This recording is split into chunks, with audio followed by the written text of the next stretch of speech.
multicultural societies. They're chaotic, they're low trust, they're high violence. And guess what? The key's in the word multicultural, as in you have different cultures. So hello, female genital mutilation. Hello, child rape. Hello, child marriage. Hello, a whole load of stuff. Hello, women's rights out the window. They get away with this stuff because they don't let people like me near the airwaves. That's the reason they get away with it. And other people are too cowardly, to say these things. Like this doesn't come. I don't do this out of hate. This is out of love. Like, there's a high price to be paid for the conversation you and I are now having. Well, welcome back, everybody. I am here with Mr. AJ Cahill of the Irish People's Party, who's running in Galway West for the upcoming by-election. Thank you very much for joining us today, AJ. Good to be here, Ben. So for people at home who might not be familiar with you as an individual, could you introduce yourself and maybe your political party as well, and what your sort of agenda is that you're trying to advance now in this election? Sure. Well, I'm from Galway, born and raised. I'm an engineer, father of three. I had a quite successful career, both in business and in engineering, until maybe about 5 or 6 years ago. I became, I saw the direction of travel we were going in, became very concerned. So I stepped away and tried to do something about it. I tried to set up a media company, but it was suppressed by the algorithms in the middle of COVID. I then set up a political party for independents to run, just to regular folks, and we put about 55 people on the ballot with branding, and we call it the Irish People. And since then, we've been trying to raise the alarm, of what's occurring in our country. And so I suppose, I've been asking everybody I've interviewed so far, what's your pitch in 60 seconds to the voters? Why should they vote in you in particular? And I find that a lot of people, they bring up the usual issues that we're all aware of: housing, healthcare, cost of living, things like that. And I presume you are concerned about those things as well, so I won't even bother asking about that particular angle. I suppose, would you have a unique selling point that you think makes you uniquely placed to be worthy of people in Galway West's vote over another candidate? So if there's a teetering voter right now who's not sure how they want to go, what would be your unique selling point so far as you're concerned? Yeah, well, our message is really a message of hope and love for the Irish nation. But the unique thing, if you really want to get into it, is the more I've looked at it is, and I've been shocked just, what a state the country is in. But if you take Ireland in Europe, it's operated for years with effectively an operating system, which is being a value system, Christianity, and sitting on top of that, use a computer analogy, that operating system has been a program called logic. And we've discarded the operating system, i.e. become a secular society, but the logic is now starting to break without a proper value system. And now we've got situations where we don't know whether men are women. We don't know that we think Somalians are Irish. We don't know how to build a children's hospital. And people are wondering why nothing works. And the reason nothing works is because they don't have an operating system or logic anymore. You can't run it without one. So this just will get worse and worse. But the good news is, at a certain point, it becomes so dark, so terrible. They're all coming over. They're all returning. A large number will return to Christianity. And if they don't, nature hates a vacuum, and here comes Islam. Now, yourself, there's going to be people who hear, positions like that, who say that it's offensive, as soon as you try to discuss issues like migration and you make points like that about gender ideology and so on, immediately accusations start getting thrown around about, that's hateful or, this kind of thing. What is your response to people who would make such an allegation in response to those sorts of points? Sure. Bypass the psychiatrist, go to confession, then go to mass. No, I'm actually serious, because what you're talking about is illogic. The stuff 30 years ago that everyone took as normal is now somehow extreme, offensive. This is what I'm saying, is this is illogical. You're dealing with insanity. So if you're asking me to sit down with people and not be offensive by telling them the truth, I'm sorry, I can't do it. And if you're asking me, how do we fix it? Europe ran for, several thousand years, about 1,500 years or more on this. And now we've discarded the past 30 years. Where do we go from here? I'm just saying that let's take something that works. There are, again, of course, I'm just playing devil's advocate. There will be people who say that, oh, well, back in the day when Ireland was extremely religious, the country was a hellscape and there were all kinds of terrible things happening in, the 1960s, and we don't want to go back to that, and so on and so forth. You hear these arguments made frequently. Would you have a response to those critics and those criticisms? Let's deal with the child abuse. So we were told a story about Canada and the native Indians, which turned out to be, had been buried in mass graves. The Pope issued a apology. It turned out to be nonsense. We were told a story about Tuam. It turns out they were not put in a sewer, that they were all in coffins. And the heroes is the head nun, and the villain is the county manager. But if you go to the modern day, I remember when the hospitals worked very well run by the nuns. I remember the schools were great. Was there individuals who were evil? Absolutely. You will always get them. That's the nature of evil. It always exists. It's about minimizing it.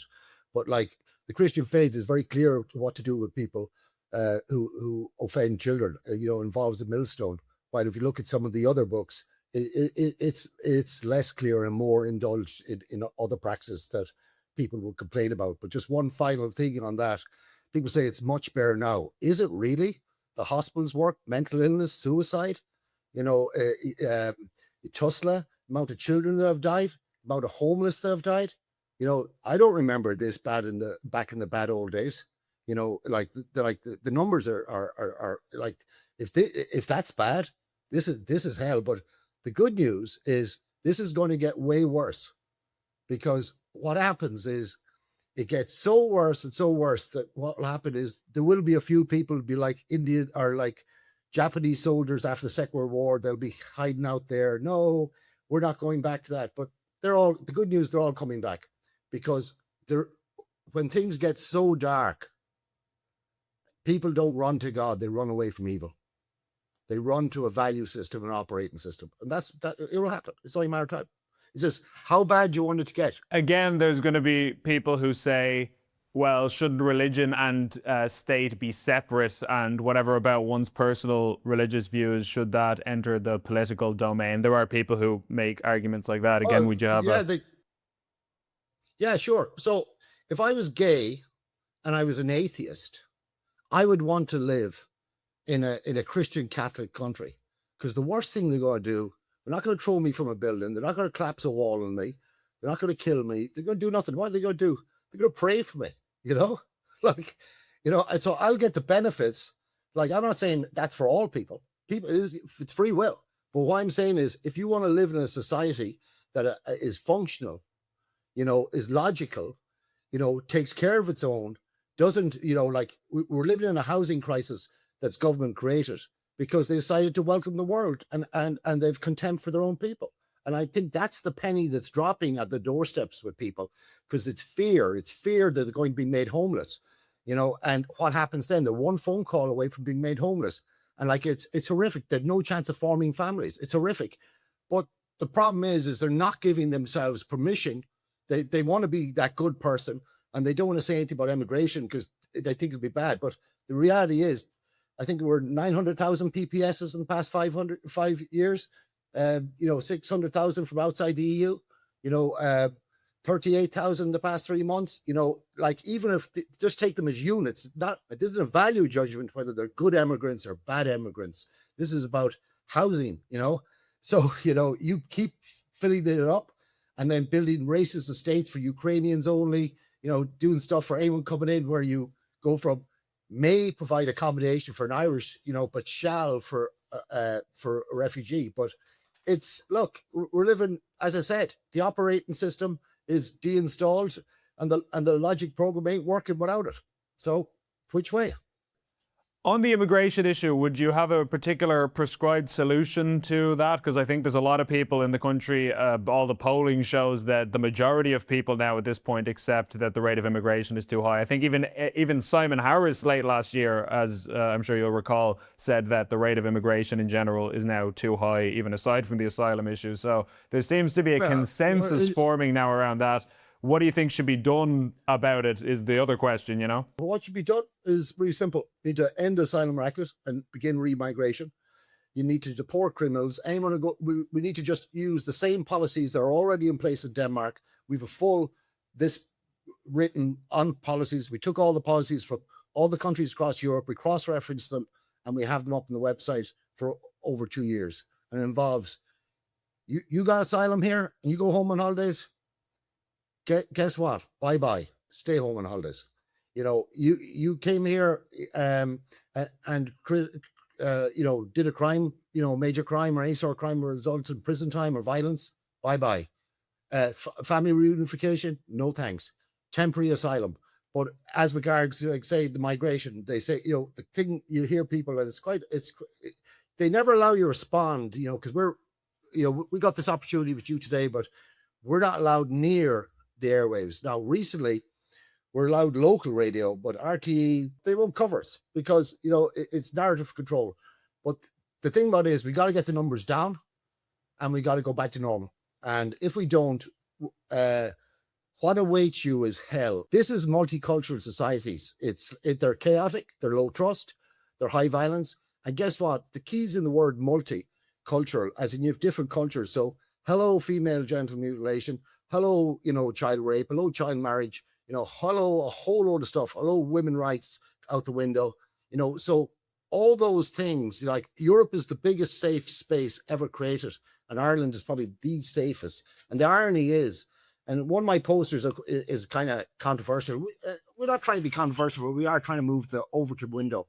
And, you know, it's got dog mom, diversity mom, migrant mom. What we're pointing out, we're trying to start the conversation. There's a certain segment of women who have been hacked. In other words, their empathy is being used. All our empathy was originally men and women, but particular women are susceptible because of their nature.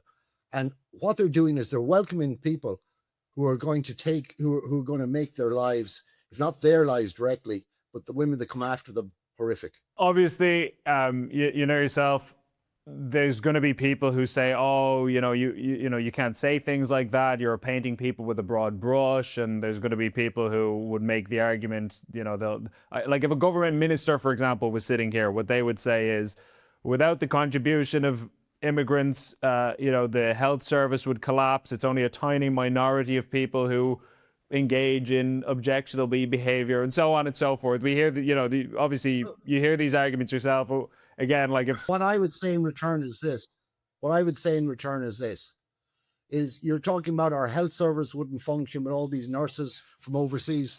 You mean the ones you hired when you put the ban on the Irish nurses for a few years?